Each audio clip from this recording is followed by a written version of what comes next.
Calendario de Anahuac 2023. Xihuitl Tonalpoalli 69. Del 5 de noviembre al 22 de julio.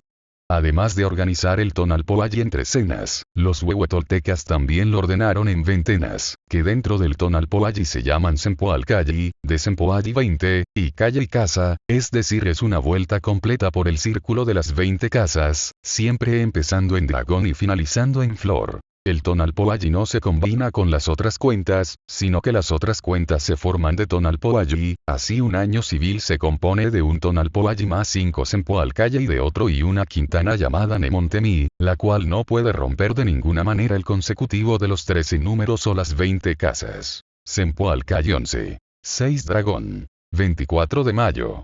6. Zipactli, Dragón. 25 de mayo.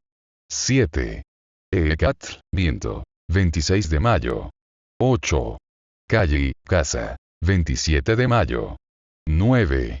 Cuetzpalín, lagartija. 28 de mayo. 10. Coatl, serpiente. 29 de mayo. 11. Miquistli, muerte. 30 de mayo. 12. Mazatl, venado. 31 de mayo. 13. Tochtli, conejo. 1 de junio. 1.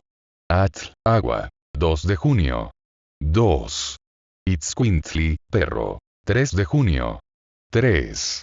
Osomatl, mono. 4 de junio. 4. Malinalli, hierba. 5 de junio. 5.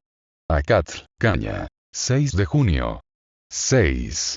Ocelotl, jaguar. 7 de junio. 7. Cuautli, águila. 8 de junio. 8. Coscacuautli, buitre. 9 de junio. 9. Olin, movimiento. 10 de junio. 10. Tecpatl, pedernal. 11 de junio. 11. Quiahuitl, lluvia. 12 de junio. 12. Xochitl, flor. Cuenta unificada de Anahuac, basada en la investigación de Frank Díaz.